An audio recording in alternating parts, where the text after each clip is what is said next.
the conversation starts with, I want to convert my 501c3 to a regular corporation for profit. LLCs are far less formal, far easier to manage. They do not have that robust structure of a corporation. The whole point of forming a corporation or a limited liability company is to protect your personal assets.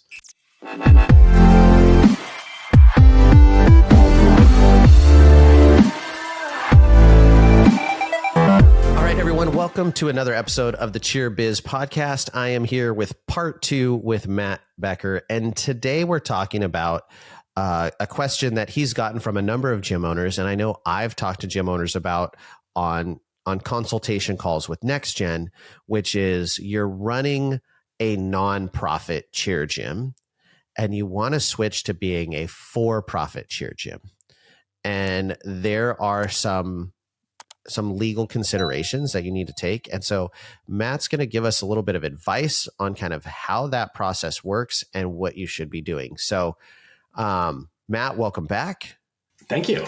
And let's get into not making money to making money. No, to making money. Yeah. Nonprofit to profit. Always a real pleasure to be here. I will take 1 minute to shamelessly promote, because I didn't get a chance at the end of the last episode to do it. If you ever have any questions about anything that we talk about, please reach out at gymlawyers.com. All your calls to action, email, cell phone, all that's right there on the website. Happy to talk more on any of these topics. I'll put it in the outro. I know you will, Dan. All right. Okay, moving on. So 501c3, what is it? It's a nonprofit. Let's start with this. There are 2 primary legal entities that gym owners need to concern themselves with. Okay. So you want to go and you want to start a gym. You could just go and you can do nothing at all as far as a legal entity is concerned. You could just open up go sign a lease, get some equipment, open up your gym, and take all of the money and put it in your own personal bank account. And you are what's considered a sole proprietorship. Really terrible idea, because if any legal things come out of the gym at all, it's coming to you personally. If somebody sues you for personal injury, it's coming at you personally. If somebody does a chargeback, go listen to the last episode or the one we did a couple times ago for the chargebacks, it's coming from your own personal bank account. Okay. Sole proprietorships, terrible ideas. So how do we avoid sole proprietorships? We set up legal entities. Commonly, these would be known as partnerships, corporations, LLCs. Okay. Those are probably like the big 3. We're not going to do partnerships because that's going to provide you with no additional legal protection than just a sole proprietorship. So we're not going to talk about partnerships. We're just going to talk about corporations and LLCs. The whole point of forming a corporation or a limited liability company is to protect your personal assets. So we now go open up that gym, but we've created a legal entity, right? And so the legal entity is actually operating the gym. My LLC, Matt's Awesome All-Stars LLC, is actually operating the gym.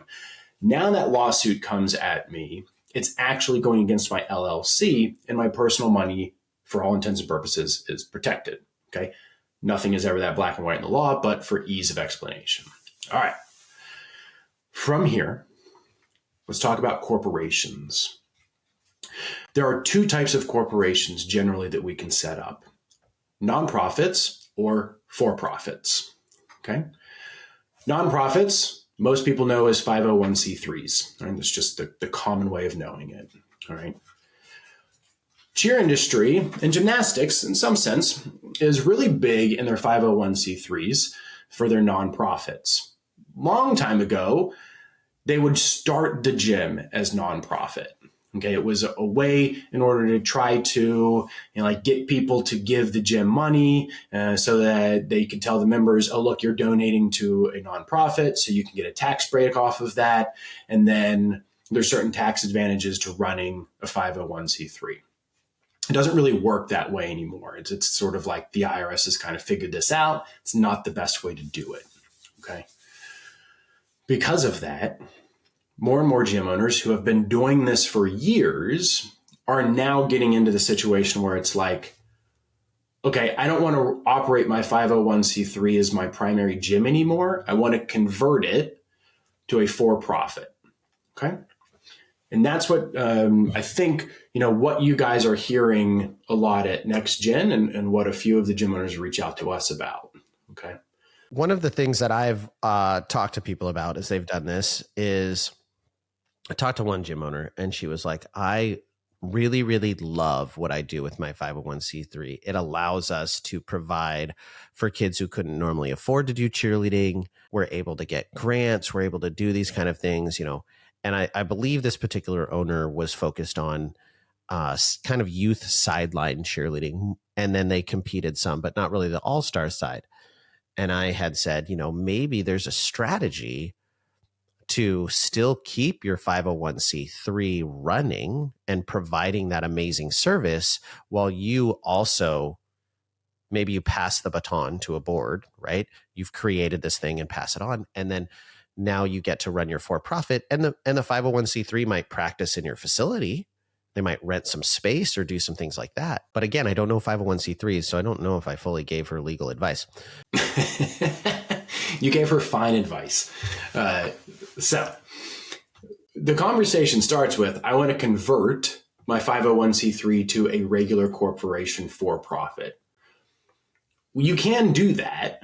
Okay. You can, there's paperwork that you can file, fees you can pay, paperwork that we can draft. Okay. That basically will take this 501c3, convert it out of its nonprofit category and put it into a for-profit designation as a corporation. That's fine. I don't think this is the best way to do it. Okay. Pretty much for exactly what you just explained, Dan, in the sense that the gym owners who have been doing this more recently are the ones who are, I'm not going to say like do it correctly. I don't know if there's like a right and wrong way. I'll just say do it better. Okay. And in order to do this better, we set up the 501c3 in order to take in the money, take in the donations, get the grants. Okay. And then we set up a for-profit entity that actually runs the gym. Okay. Just on like a side note, running a for-profit corporation is a really difficult thing to do from a legal formality standpoint. Okay. It's a little bit easier as a nonprofit. And I can dive into sort of like what that looks like if you want me to, Dan, but please. Okay. So whenever we set up a corporation, the owners of a corporation are known as shareholders. Okay. So if we have a big Fortune 500 company that's selling stock and you go and you buy that stock and you're now a shareholder in that corporation, you just own a piece of that corporation. Okay. Shareholders in corporations are really the bottom of the barrel. Corporations then require, under most state laws, to set up a hierarchy of managerial structure. At the very top are what people know as your board of directors. Okay. You kind of mentioned this very briefly in the past. The board of directors are really the people who run the corporation. Okay. They make all of the decisions, they make all of the considerations, they come together, they decide what is best and not for the corporation. They're elected oftentimes by the shareholders.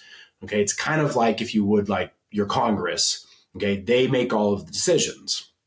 Those decisions then go down to the officers, your president, your vice president, your secretary, your treasurer, your CEO, your CFO, whatever you want to call your officers. Those are people who are also typically elected by the shareholders or hired by the shareholders, and they do the day-to-day operations of the corporation. Then everything goes down to the shareholders, who are essentially in charge of managing that corporate structure. Shareholders typically don't usually have a ton of power to dictate other than voting on who makes the decisions. They don't typically have a lot of power on what happens on the day-to-day operations. All right. Explaining that or understanding that structure, we can start to see why, as a sole owner of a gym, or even if you have two people as partners and you're co-owners in a gym, running a corporation can actually be a really difficult thing to do, because who's your board of directors? Who are the officers? Who are the shareholders? can it be the same for all three? All three. Can the shareholders be the board of directors? Can the board of directors also be the officers? Can the officers also be the shareholders? It can, but it takes a ton of paperwork to figure that stuff out. Now, I love paperwork. So do I. I don't. I freaking hate it. That's why I hired you. Credit to the cheer industry. Those who have set up 501c3s do a really good job of then having parents as the board of directors of the 501c3s. Okay. Nonprofits, the structure can be slightly different than the structure that I just went through for a regular corporation. Okay. But one of the reasons that I thank everybody for sitting through that dissertation on corporate setup is because this is one reason we don't recommend converting that 501c3 to a for-profit corporation. Okay. Because you're just making yourself, you're giving yourself a headache on having to run this thing properly. All right. Businesses started to get weary of this structure, and they wanted to promote small businesses way back in like the 80s. And so the IRS allowed people to start to create limited liability companies, LLCs. LLCs are far less formal, far easier to manage. They do not have that robust structure of a corporation, much easier for one or two people to handle. Okay. Provide the same limited liability protection as a corporation, just easier to handle on a day-to-day basis, year-to-year basis. All right. So gym owner comes and says, I want to convert from a 501c3 to a for-profit corporation. I'm going to say, actually, you know what? Let's not do that. Let's leave the 501c3 where it is, and we'll work on getting the corporate structure set up. We'll get bylaws put in place. We'll get member agreements put in place. We'll work on helping you elect a board, etc. And then we're going to go over here and we're going to open up an LLC. And we're going to move all of the equipment, all of the business practices, the bank account, everything else from the 501c3 over to that LLC. And that way, we now have a for-profit legal entity operating, but we can keep that 501c3 there, and it can continue to bring in money, it can continue to bring in grants, it can continue to be the donations that then help students pay for things like tuition, pay for all-stars, things like that. But we now have a for-profit company also operating. Now, is there a challenge to, if I'm the gym owner and I started as a 501c3, so I'm going through starting a 501c3 for the Beaverton Police Department. And so I'm listed on all the paperwork. I'm the founding member. I wrote the bylaws or edited the bylaws. I'm going to be the president of the board to start all these filings. And I'm doing all of this stuff. So let's say I'm that person. I started everything. And now I want to transition to a for-profit entity under an LLC rather than a corporation. How does that change my involvement in the 501c3 side, legally speaking? Because my understanding is I can't run a nonprofit that supports my for-profit entity and be the boss of both. You're right. So that's why, if we're going to do it that way, where we're going to keep that 501c3 and then create a new LLC, and we're going to move all assets and everything over to the LLC, we also want to get you out of the 501c3. And that's why part of this process is us then also working with the gym owner to assist in setting up that board of directors, setting up those officers. And usually 501c3s, they just have members, they're not like official shareholders. They don't get any distributions or anything like that.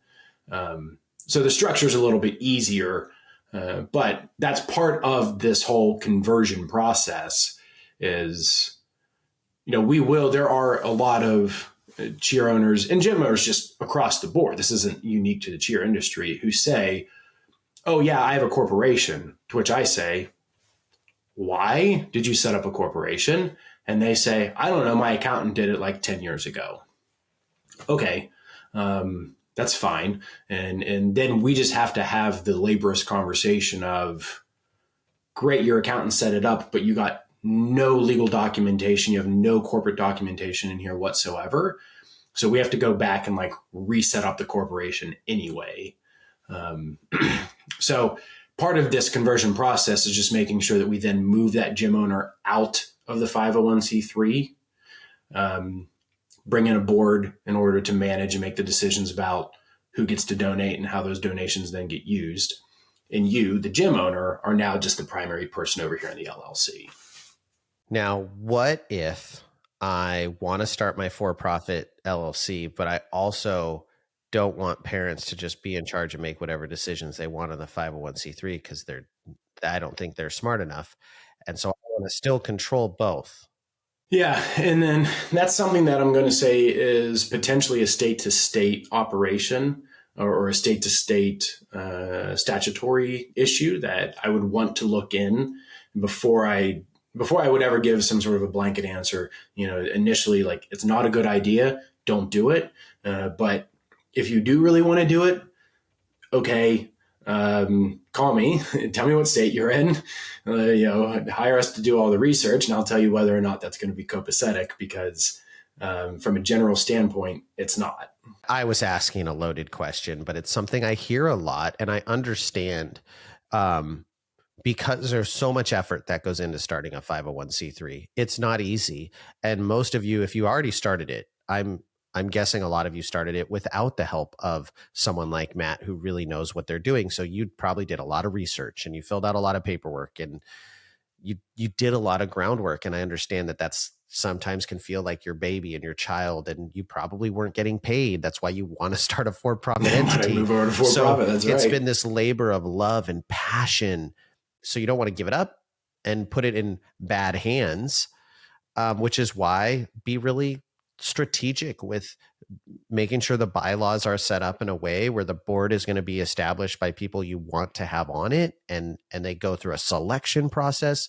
Like, you can create those protections. Ultimately, you're probably not going to be able to have your cake and eat it too. Best case scenario, I would say, put in the bylaws that the board can have advisors that they get advice from on best practices in the cheer industry. Right? You can't tell the board what to do, but you can certainly come in and say, hey, look, this is how much you should be tumbling every month. This is how much you should be stunting. These are great professionals in the industry, and give good advice. My other question is, because I know we're running out of time, is what if it's the other way, sort of? What if I have a for-profit gym and I don't have any sort of 501c3 that can help support my program, help get kids assistance with tuition, get grants, get those things? How can I, as a gym owner, not go afoul of the federal government, who maybe always wins? But how can I set something up to help support my gym and support my kids, and go down that path? What would you recommend? I mean, short of just going ahead and creating a 501c3. I mean, can I do that as a gym owner? Can I create one, even though it's going to support my gym, and then pass it off? Yeah, you can still create one. There's nothing wrong with that. You can get, you can get a spouse, you could get some friends to create one. And there's a number of different ways we can go through the process of creating one. At the end of the day, what we just have to be careful is, like, once it's created, we don't want the for-profit gym owner having a ton of influence on what happens in that 501c3. So there's nothing wrong with creating it. It's just a matter of then managing it. We want to make sure that gym owner is not that involved, if at all. So they can create it. They can go through the administrative stuff. Could I even, as a gym owner, pay for an attorney like you to draft up the legal documentation and put together all of that? And that would be okay for me to pay for that as the for-profit entity, starting a nonprofit with the intention of providing cheerleading services. I mean, it ultimately is going to benefit my business. Mm-hmm. Well, again, as long as I'm separated from the management later on. Yeah, your LLC, your for-profit, is not creating the 501c3. You as an individual are creating the 501c3. Okay, we don't want you in there with any managerial influence over what money then comes back to your LLC, but it's not your LLC going over there and creating the 501c3. Okay, so you can go through as an individual, or again, like you could have a spouse go through as an individual to set it up. There's nothing wrong with that. We just then need to separate you out so it doesn't look like you're influencing what money comes back to your for-profit. Okay, that makes perfect sense. And actually, I just learned something because I've always told people, hey, look, you can't really be involved in it. Because that's always been my default. Like, just when in doubt, don't be involved. Right. Yeah, don't be involved in it. That's fine. But you can work with people to get it set up. We can set it up. We can be hired to set it up for you. We can work with a friend to get it set up. There's multiple different ways we can get it set up. You need to not be involved in it as the gym owner. That's super interesting. The 501c3 thing is wild. It is. If you're running a 501c3, or can you get paid? That is a fantastic question, and it is one that I actually don't have the answer to. I don't think so. My understanding is if you're employed by the 501c3, you can make money from it. So the officers, the president, the vice president, the secretary, the treasurer, you could pay them if that is your role. I think where it starts to get really dicey, again, is if you've created it, you're running a for-profit, you've created it, and now you're trying to pay yourself from the nonprofit as an officer of the nonprofit, you're going to walk into some problems. Yeah, absolutely. But if you're one of those gyms that you started as a 501c3 and you're continuing to just operate as a 501c3, I believe, and this I would kick it over to your accountant, more so than from a legal perspective. But I believe that it is okay from a tax perspective to maintain the 501c3 status as long as you can continue to show the charitable, its charitable purpose, and designate yourself as the president and then pay yourself like a salary in order to operate. But again, we got to make sure there's a board of directors up here and they're authorizing everything, and the bylaws authorize that the officers can be paid for their services. And that's that corporate documentation that a majority of people who create these things just overlook. Yeah.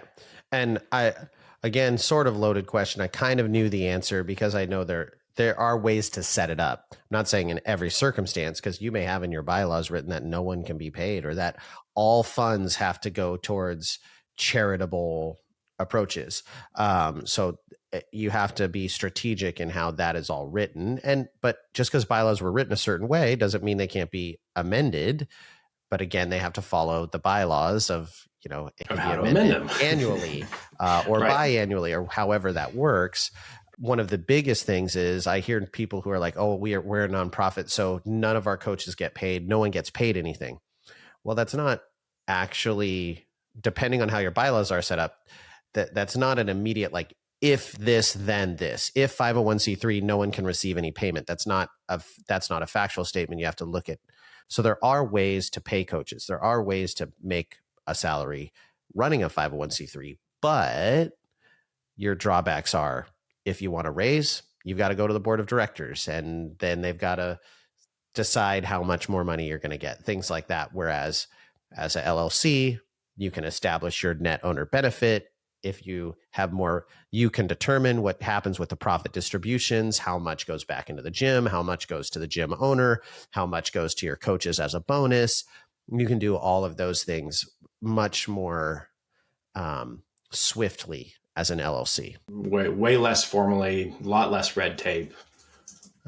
It's a lot easier as an LLC making for profit than it is in a corporation, period, let alone trying to maintain 501c3 status and do all of that.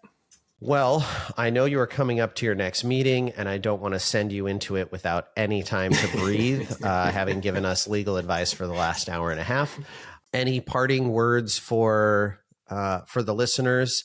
I think it is, again, great to, I know you mentioned at the beginning of the episode, but Matt is fantastic. He can provide legal assistance, especially contractually, a lot of the paperwork stuff in all 50 states, correct? Yeah, not just Canada. The paperwork stuff. No, not Canada. Unfortunately not. But he can absolutely help anyone in the United States. And I highly recommend reaching out to him. I reach out to him somewhat regularly, at sometimes just to say, hey, how was Disneyland? And then sometimes, hey, I got this this demand letter. What should I do? Sure. Which will be our next episode. Right, our next one. Yep. He gives great advice. He can definitely help you out. He helped with all our contracts, all our waivers, all that stuff. So if you have legal questions, instead of going to Google and asking what is the answer to this question. ChatGPT now, Dan. It's ChatGPT is pretty BA, I've got to say. I keep learning new things it can do. But instead of going to Google and asking the question, or ChatGPT and asking the question on how do I convert my LLC to or 501c3 to an LLC. That's right. Just go to Google and type in jimlawyers.com and call Matt. Segue. That's fantastic, Dan. Thank you. Hey, it's like I'm a professional. I'm not. I'm just winging it. Yeah. Thank you very much. Thank you, everyone, for listening. And with that, we will catch you on the next episode. Thanks, Dan.